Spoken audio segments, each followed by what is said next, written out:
Good morning, great morning, wonderful morning, spectacular morning, outstanding morning, magnificent morning. I haven't said this in a while. Supercalifragilisticexpialidocious morning. Yes, the reminder for you, for me, for all of us that we always have a choice.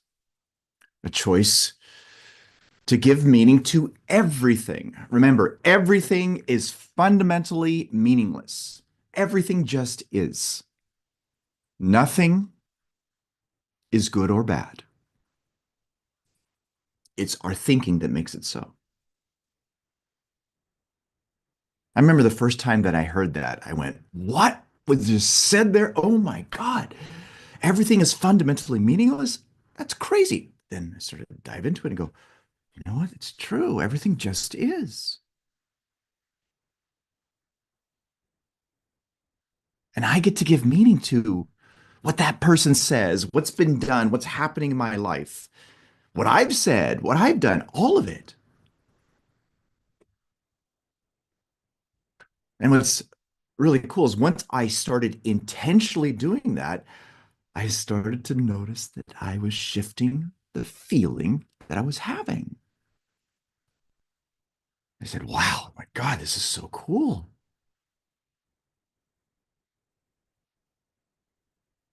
When you are in control of what's happening in your inner world, you get powerful. And what's interesting about that is you've always had the power.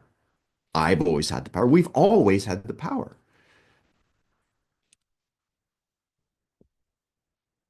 That's what I discovered, and that's what we share with you here. This is why we study this book. This is why we have this book, and why we're introducing to you something else, which is really cool to shatter the illusion of the idea that you're in the way, that you're stopping you, that you're your own worst enemy, that you're self-sabotaging. Ugh. It's not true. Yet we've been conditioned to think and believe that it's true. Isn't that interesting? What you believe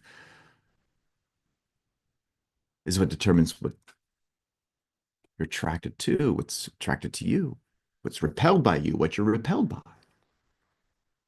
And by opening your mind and shifting how you think, you can change that. And I hope that you've been getting a lot out of that as we've been diving into this. I hope that these openings, these reminders of the fact that you always have a choice have been taking root in you, enabling you to use it for your goal, this idea of yours of what you would love for your life. And yes, you should have a goal card. Do not underestimate the power of this idea here. If you don't have a goal card, get one. Make one today. It's very simple. You can just get an index card, even a sheet of paper. Write it down. Make it important. It's exactly what Bob Proctor shared. He said, if you write it on a goal card, it must happen. Now, remember, that was solely based on his assumption that you were one with the idea, that you were synced with it. With that being said, these are amazing. And if you like one of these with these cool sleeves on them, then just click on the link that we provide to you so that you can get one because they are pretty freaking awesome. Okay. All right. So let's dive into where we are in this book, shall we? Here we go. Boom. Now, I went over this yesterday, and I'm going to go over it again because this is so cool. Okay. It's how you see yourself inside, how you're thinking, who you are being that determines the outcomes. Remember, those outcomes that I'm referring to are the results, how much you earn, what you do for work, your lifestyle. Now, let's think about that for a moment for you. Just think about what those results are for you.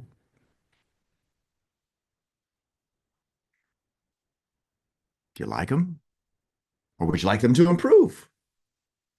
I'm certain that all of you, oh yeah, I want it to be better. Well, you got to remember that that is your environment, that is your outcome, and it's a reflection of what's happening inside. If you want to change that, you must change what's happening inside.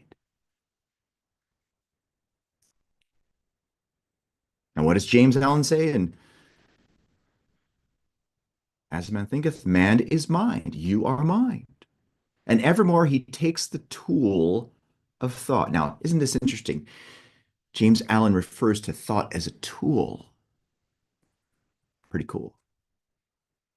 He takes the tool of thought, you have that tool, and shaping what he will, shaping whatever he's giving attention to, which is a culmination of the thoughts that he's focusing from, that you're focusing from,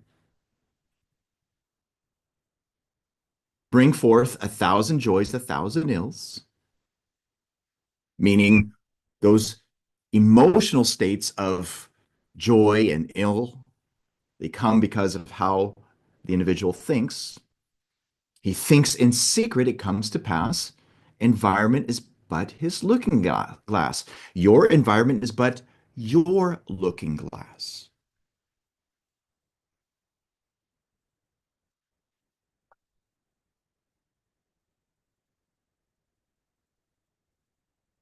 Your results, your outcomes. Now, it very well may be that, hey, it is pretty good right now. Well, I got news for you. It can get better. There's always a better way. Now, for those of you who are here and you're thinking, no, everything's fine, everything's good, I got news for you. You are not acting in harmony with your true nature. Your true nature is always for expansion, for full expression. You've got to stretch, you got to seek. Have you ever noticed that the times when you feel the most alive is when you're growing, when you're acting towards something? When you have a vision? We just talked about this in terms of what visualization was. The movement of ideas towards an ideal. And haven't you noticed that that's when you feel the best? And have you noticed the times when you feel just okay is when things are just there, which means you're disintegrating. The point being is that it's all rooted in how you're thinking, and you get to choose how you are thinking. Remember, no one can force you to think the thoughts you think. And why is that important? Okay, he says it. He thinks in secret, it comes to pass. Environment is but a looking glass. Write this underneath this. My results are feedback. Don't make them personal. Your results do not reflect you. Oh, that's a big one. Oh my God. Huge.